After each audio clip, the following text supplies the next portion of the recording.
ಎಲ್ಲರಿಗೂ ನಮಸ್ತೆ. ನಾನು ನಿಮ್ಮ ತೀರ್ಥಶಿವು. ನನ್ನ ಕತೆ ನಿಮ್ಮ ಜೊತೆ ಇಂತಿ ನಿಮ್ಮ ತೀರ್ಥಶಿವು ಎನ್ನುವ ನನ್ನ ಯೂಟ್ಯೂಬ್ ಚಾನಲ್ಗೆ ನಿಮ್ಮೆಲ್ಲರಿಗೂ ಹೃತ್ಪೂರ್ವಕ ಸ್ವಾಗತ.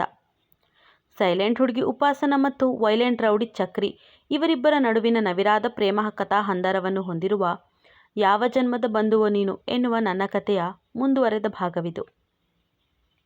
ಏನು, ನಿಮ್ಮಜ್ಜಿ ನಿಂಗೆ ಹೊಡೆದ್ರಾ? ಆ ಮುದುಕಿಗೇನು ರೋಗ ಬಂದಿರೋದು? ನೀನು ಅವರೆಲ್ಲರ ಕಷ್ಟಗಳಿಗೆ ಪರಿಹಾರ ಹುಡುಕಿದ್ದು ತಪ್ಪಂತ. ಅದುವರೆಗೂ ಮಗನ ಮೇಲೆ ಮಮಕಾರವಿರಲಿಲ್ಲ. ಮಗನಿಗೆ ತೊಂದರೆ ಆಗಿದೆ ಎಂದು ತಿಳಿದ ಕೂಡಲೇ ಮಮಕಾರ ಉಕ್ಕಿ ಹರಿಯುತ್ತೆಂತ. ಆ ಮಗನಿಂದ ಅವರು ಅನುಭವಿಸಿದ ನೋವುಗಳನ್ನೆಲ್ಲ ಮರೆತು ಬಿಟ್ರಂತ. ಆ ರಾಕ್ಷಸನ ಸಲುವಾಗಿ ನಿಂಗೆ ಹೊಡೆದು ಮನೆ ಬಿಟ್ಟು ಹೋಗು ಅಂತ ಹೇಳೋಕೆ ಹೇಗೆ ತಾನೇ ಮನಸ್ಸು ಬರುತ್ತೆ ಅಜ್ಜಿಗೆ? ನೀನು ಹೊಡೆಸ್ಕೊಂಡು ಸುಮ್ಮನೆ ಇದೆಯಲ್ಲ, ಚೆನ್ನಾಗಿ ದಬಾಯಿಸೋಕೆ ಆಗಿಲ್ವ ನಿಂಗೆ ಎಂದು ಅಖಿಲ ಬೈಯುವಾಗ, ಅವರು ನನಗೆ ಹೊಡೆದದ್ದೇ ದೊಡ್ಡ ಅನಿರೀಕ್ಷಿತ ಗೊತ್ತಾ. ನಾನೆಲ್ಲೋ ಅವರು ಕೂಡ ನನ್ನಂತೆ ಸಂತೋಷ ಪಡ್ತಾರೆ, ಇನ್ನಾದರೂ ಅವನ ಕಾಟ ತಪ್ಪಿತಲ್ಲ ಅಂತ ನಿರಾಳವಾದ ನಿಟ್ಟುಸಿರು ಬಿಡ್ತಾರೆ ಅಂದ್ಕೊಂಡಿದ್ದೆ ಅಖಿಲ. ಅವರ ಪೆಟ್ಟು ಬಿದ್ದ ನಂತರವೇ ತಿಳಿದಿದ್ದು, ಎಷ್ಟೇ ಆಗಲಿ ಅವನು ಅವರ ಮಗ, ನಾವು ಮಗಳ ಮಕ್ಕಳಲ್ವಾ. ಹಾಗಾಗಿ ಮಗಳ ಮಕ್ಕಳಿಗಿಂತ ಮಗನ ಸ್ಥಾನವೇ ಹೆಚ್ಚು. ಅದುವರೆಗೂ ಅವರ ಮಗ ಕೆಟ್ಟದಾಗಿ ಬೈದು ಹೊಡೆದು ನಮ್ಮನ್ನೆಲ್ಲ ಹಿಂಸಿಸಿದ್ದು ಅವರಿಗೆ ದೊಡ್ಡದಾಗಿ ಕಾಣಲೇ ಇಲ್ಲ. ಮಗನಿಗೆ ನೋವಾಯಿತು, ಅವನ ಕೈಕಾಲು ಮೂಳೆ ಮುರಿದು ಹೋಯಿತು ಎನ್ನುವುದು ತಿಳಿದ ಕೂಡಲೇ ಬಹಳ ಬೇಸರವಾಗಿ ರೋಷದಿಂದ ನನಗೆ ಹೊಡೆದು ಆಗಾಗ ಮೂಗನ್ನು ಸೊರಸೊರ ಮಾಡುತ್ತಾ, ಅಯ್ಯೋ ನಮ್ಮ ಮೂರ್ತಿ ಹೇಗಿದ್ದಾನೋ ಏನೋ, ನಾಳೆ ಬೆಳಗ್ಗೆ ಹೋಗಿ ನೋಡಿಕೊಂಡು ಬರಬೇಕು, ಅವನಿಗೇನಾದರೂ ಆಗಲಿ, ನಿನ್ನನ್ನು ಮಾತ್ರ ಸುಮ್ಮನೆ ಬಿಡಲ್ಲ ಅಂತೆಲ್ಲ ಮಾತಾಡ್ತಾಯಿದ್ರು. ಇನ್ನು ತಾತನಂತೂ ಆಟ ಕುಂಟು ಲೆಕ್ಕಕ್ಕಿಲ್ಲ ಎನ್ನುವಂತೆ ಸುಮ್ಮನಿದ್ರು. ತಾತನಿಗೂ ತಮ್ಮ ಮಗನಿಗೆ ಅಷ್ಟು ನೋವಾಗಿರೋದು ತಿಳಿದಾಗ ಬೇಸರವಾಗಿತ್ತು ಅನ್ನೋದನ್ನು ಅವರ ಮುಖ ನೋಡಿಯೇ ಅರ್ಥ ಮಾಡಿಕೊಂಡೆ. ಆದರೆ ಈ ವಿಚಾರದಲ್ಲಿ ನನಗೆ ಏನು ಹೇಳುವಂತಿಲ್ಲ ಎಂದು ಸುಮ್ಮನಾಗಿದ್ದಾರಷ್ಟೇ. ಬೆಳಗ್ಗೆ ಕೂಡ ಅಜ್ಜಿ ನನ್ನೊಂದಿಗೆ ಮಾತಾಡಿಲ್ಲ ಕಣೆ ಎನ್ನುವ ಉಪಾಸನಳಿಗೆ, ಚಕ್ರಿ ಅಣ್ಣನಿಗೆ ಹೇಳಿ ನಿಮ್ಮ ಅಜ್ಜಿಯ ಗ್ರಹಚಾರ ಬಿಡಿಸ್ಬೇಕು, ಹಾಗೆ ನೀನು ಆ ಮನೆಯನ್ನು ಖಾಲಿ ಮಾಡಿ ಬಂದು ಬಿಡು, ನಿಂಗೆ ನಮ್ಮೂರಲ್ಲೇ ನಮ್ಮ ಮನೆಯ ಹತ್ತಿರವೇ ಬಾಡಿಗೆ ಮನೆ ಮಾಡಿ ಕೊಡ್ತೀನಿ.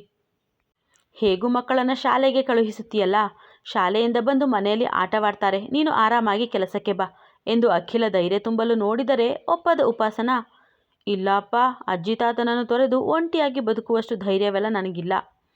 ಈಗ ಅವರ ಜೊತೆಯೇ ಇದ್ದರೂ ಜನ ತಲೆಗೊಂದು ಮಾತಾಡ್ತಾರೆ. ಯಾವಾಗಲೂ ನನ್ನ ಅಕ್ಕನ ವಿಚಾರವನ್ನು ಹೇಳುತ್ತಾ ನನಗೆ ನೋವು ಮಾಡ್ತಾರೆ. ಇವಳು ಕೂಡ ಹಾಗೆ ಮಾಡ್ತಾಳೆ ಅಂತೆಲ್ಲ ಹೇಳ್ತಾರೆ. ಇಂಥ ಸಮಯದಲ್ಲಿ ನಾನು ಒಂಟಿಯಾಗಿರ್ತೀನಿ ಅಂತ ಬಂದರೆ ಅದಕ್ಕೂ ಬೇರೆ ಬಣ್ಣ ಕಟ್ಟಿಬಿಡ್ತಾರೆ. ಯಾರೋ ಮೂರನೆಯವರನ್ನು ಬಿಡು, ನೆನ್ನೆ ನನ್ನ ಅಜ್ಜಿಯೇ ನಿಂಗೂ ರೌಡಿಗಳ ಹುಚ್ಚು ಹಿಡಿತಾ ಅಂತ ಕೇಳಿಬಿಡ್ತು.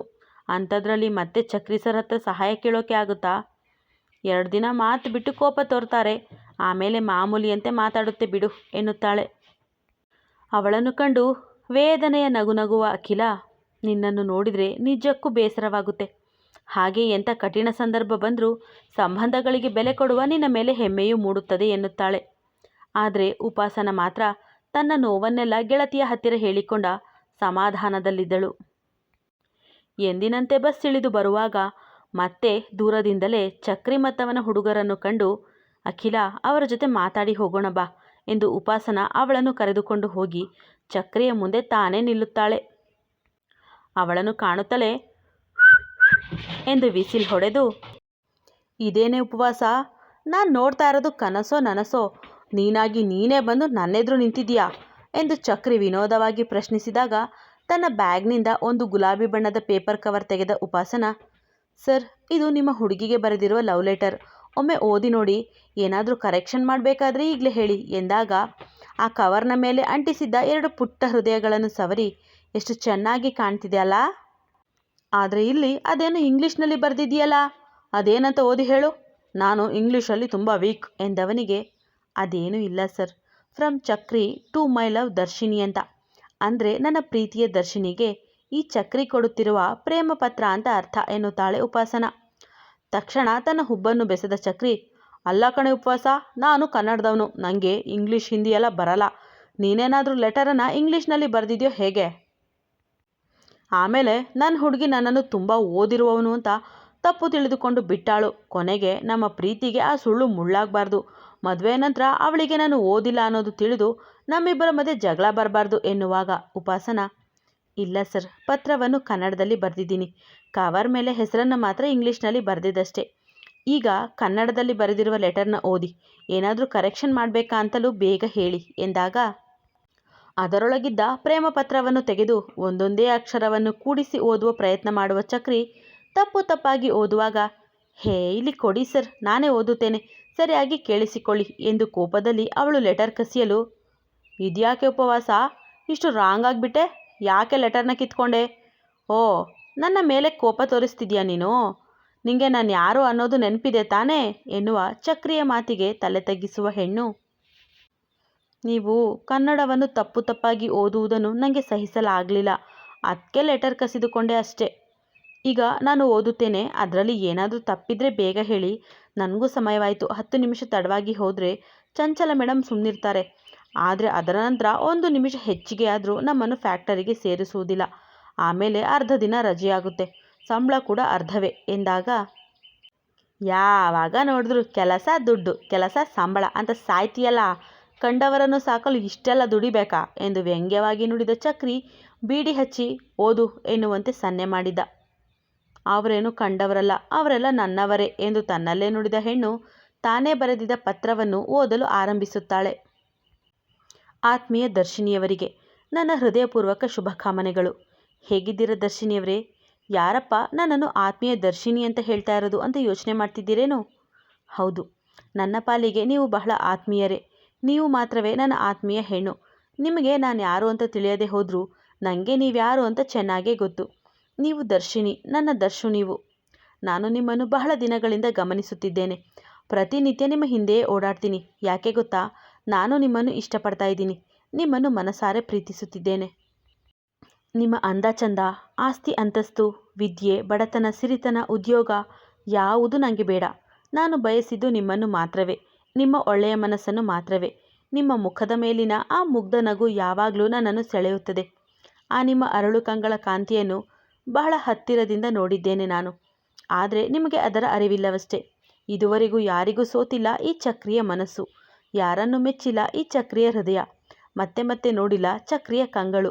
ಆದರೆ ನಿಮ್ಮನ್ನು ಸದಾ ನೋಡುತ್ತಲೇ ಇರಬೇಕು ಅನಿಸುತ್ತೆ, ನಿಮ್ಮ ಜೊತೆ ಇರಬೇಕು ಅನಿಸುತ್ತೆ. ನನ್ನ ಮನಸ್ಸು ಯಾವಾಗಲೂ ನಿಮ್ಮದೇ ಜಪ ಮಾಡುತ್ತೆ. ನನ್ನ ಅರಿವಿಗೂ ಮೀರಿ ನನ್ನ ಹೃದಯದಲ್ಲಿ ನಿಮಗೊಂದು ಸ್ಥಾನ ಕೊಟ್ಟಿದ್ದೇನೆ. ಅದಕ್ಕೆ ಪ್ರತಿಯಾಗಿ ನಿಮ್ಮ ಹೃದಯದಲ್ಲೂ ನನಗೆ ಸ್ಥಾನ ಕೊಡ್ತೀರಾ ಎಂದು ಮನವಿ ಮಾಡುತ್ತಿದ್ದೇನೆ. ನಾನು ಬಡವನೇ ಆದರೂ ನಿಮ್ಮನ್ನು ತುಂಬ ಚೆನ್ನಾಗಿ ನೋಡಿಕೊಳ್ಳುತ್ತೇನೆ, ರಾಣಿಯಂತೆ ನೋಡಿಕೊಳ್ಳುವೆ ಎನ್ನುವ ಮಾತನ್ನು ಕೊಡದೆ ಹೋದರೂ ನನ್ನ ಮನ ಮತ್ತು ಮನೆಗೆ ಮಹಾರಾಣಿಯಂತೆ ಮೆರೆಯುವ ವ್ಯವಸ್ಥೆ ಮಾಡುತ್ತೇನೆ. ಜಗದ ಸುಖವನ್ನೆಲ್ಲ ನಿಮ್ಮ ಕಾಲಡಿಗೆ ತಂದು ಸುರಿಯುತ್ತೇನೆ ಎಂದು ಹೇಳದೆ ಹೋದರೂ ನಿಮ್ಮ ಸುಖ ಸಂತೋಷಕ್ಕೆ ಯಾವುದೇ ಕೊರತೆಯಾಗದಂತೆ ನೋಡಿಕೊಳ್ಳುತ್ತೇನೆ. ನಿಮಗೆ ಮೃಷ್ಟಾನ್ನ ಭೋಜನದ ವ್ಯವಸ್ಥೆ ಮಾಡದೆ ಹೋದರೂ 3 ಹೊತ್ತು ಹೊಟ್ಟೆ ತುಂಬ ಊಟ ಹಾಕುವ ತಾಕತ್ತಿದೆ ನನಗೆ. ನನ್ನ ಬಾಳಪುಟದಲ್ಲಿ ಈಗಾಗಲೇ ನಿಮ್ಮ ಹೆಸರನ್ನು ಬರೆದಿದ್ದೇನೆ. ಅದೇ ರೀತಿ ನಿಮ್ಮ ಬಾಳ ನೌಕೆಗೆ ನಾನು ನಾವಿಕನಾಗಲು ಬಯಸುತ್ತೇನೆ. ನನ್ನ ಪ್ರೀತಿಯನ್ನು ಒಪ್ಪಿಕೊಳ್ಳಿ ದರ್ಶಿನಿಯವರೇ. ನೀವು ಒಪ್ಪಿದರೆ ನಿಮ್ಮ ಮನೆಗೆ ಬಂದು ನಮ್ಮ ಮದುವೆಯ ಬಗ್ಗೆ ಮಾತಾಡ್ತೀನಿ. ಇಂತಿ ನಿಮ್ಮನ್ನೇ ಪ್ರೀತಿಸುವ, ನಿಮ್ಮನ್ನೇ ಆರಾಧಿಸುವ ನಿಮ್ಮ ಪ್ರೇಮಿ ಚಕ್ರಿ. ಆ ಹೆಣ್ಣು ಇದಿಷ್ಟನ್ನು ಓದಿದ ಕೂಡಲೇ ಚಕ್ರಿಯ ಸುತ್ತ ನಿಂತಿದ್ದ ಹುಡುಗರು ಚಪ್ಪಾಳೆ ತಟ್ಟಿ, ವಾವ್ ವಾ ಅಣ್ಣ, ಸೂಪರ್ ಆಗೈತೆ ಲವ್ ಲೆಟ್ರು. ನಾವು ಇದುವರೆಗೂ ಈ ರೀತಿಯ ಲವ್ ಲೆಟರ್ಗಳನ್ನು ನೋಡೇ ಇಲ್ಲ. ಬರೀ ಪೇಪರ್ ಮೇಲೆ ಹೃದಯದ ಚಿತ್ರ ಬಿಡಿಸಿ ಅದಕ್ಕೊಂದು ಬಾಣ ಚುಚ್ಚುವ ಲೆಟರ್ಗಳನ್ನು ನೋಡಿದ್ದು. ಆದರೆ ಈ ಹುಡುಗಿ ತುಂಬ ಚೆನ್ನಾಗಿ ಬರೆದಿದ್ದಾಳೆ. ನಿನ್ನ ಭಾವನೆಗಳನ್ನೆಲ್ಲ ತುಂಬಿ ಬರೆದಿದ್ದಾಳೆ. ದರ್ಶಿನಿಯತಿಗೆ ಖಂಡಿತವಾಗಿ ನಿನ್ನನ್ನು ಒಪ್ಪಿಕೊಳ್ಳುತ್ತಾರೆ ಎನ್ನುತ್ತಾರೆ. ಆದರೆ ಅವರಷ್ಟು ಸಂಭ್ರಮಿಸಿದ ಚಕ್ರಿ, ಹೇ ನೀವೆಲ್ಲ ಹೇಳೋ ಅಷ್ಟು ಚೆನ್ನಾಗಿಲ್ಲ ಕಣ್ರೋ. ಆ ಲೆಟರ್ನಲ್ಲಿ ಐ ಲವ್ ಯು ಅಂತಲೇ ಬರೆದಿಲ್ವಲ್ಲ, ಮುಖ್ಯವಾಗಿ ಅದನ್ನು ಬರಿಬೇಕು. ಹೇ ಉಪವಾಸ, ಮೊದಲು ಚಕ್ರಿ ಲವ್ ಯು ದರ್ಶಿನಿ ಅಂತ ಬರಿ ಎಂದಾಗ, ಲವ್ ಯು ಅಂತ ಬರಿಬಾರ್ದು, ಲವ್ಸ್ ಅಂತ ಬರಿಬೇಕು ಸರ್. ಆದರೂ ನಾನು ಬೇಕು ಅಂತಲೇ ಆ ಪದವನ್ನು ಬಳಸಿಲ್ಲ ಸರ್. ಎಲ್ಲರೂ ಬಳಸುವ ಪದವನ್ನೇ ನೀವು ಬಳಸಿದರೆ ಏನು ಚಂದ, ಸ್ವಲ್ಪ ವಿಭಿನ್ನವಾಗಿರಲಿ ಬಿಡಿ. ದರ್ಶಿನಿಯವರು ನಿಮ್ಮ ಪ್ರೀತಿಯನ್ನು ಒಪ್ಪಿಕೊಂಡ ನಂತರ ನೀವೇ ನೇರವಾಗಿ ಅವರನ್ನು ಪ್ರೀತಿಸುತ್ತೇನೆ ಅಂತ ಹೇಳಿ ತಗೊಳ್ಳಿ. ಕೊನೆಯಲ್ಲಿ ಒಂದು ಸೈನ್ ಮಾಡಿಬಿಡಿ. ಇಂಗ್ಲೀಷ್ನಲ್ಲಿ ಸೈನ್ ಮಾಡೋಕ್ಕೆ ಬರುತ್ತಾ ಎಂದು ಉಪಾಸನ ಪ್ರಶ್ನಿಸಿದರೆ, ಇಲ್ಲ ಚಕ್ರಿ ಅಂತ ಕನ್ನಡದಲ್ಲಿ ಬರಿತೀನಿ ಅಷ್ಟೇ ಎಂದವನು ಅವಳಿಂದ ಪೆನ್ನು ಮತ್ತು ಲವ್ ಲೆಟರ್ ಪಡೆದು ಹೇಳಿದಂತೆಯೇ ಚಕ್ರಿ ಎಂದು ಬರೆದು ಮತ್ತೆ ಅವಳ ಕೈಗೆ ಕೊಟ್ಟು ಸಮಯ ನೋಡುತ್ತಾ, ಈಗ ನನ್ನ ಹುಡುಗಿ ಬರ್ತಾಳೆ, ಹೋಗಿ ಲವ್ ಲೆಟರ್ ಕೊಟ್ಟು ನನ್ನ ಬಗ್ಗೆ ಒಳ್ಳೆಯ ಮಾತುಗಳನ್ನಾಡಿ ಬಿಲ್ಡಪ್ ಕೊಟ್ಟು ಬಾ ಎಂದಾಗ, ಸರಿ ಎಂದು ಅಲ್ಲಿಯೇ ನಿಲ್ಲುತ್ತಾಳೆ ಉಪಾಸನ.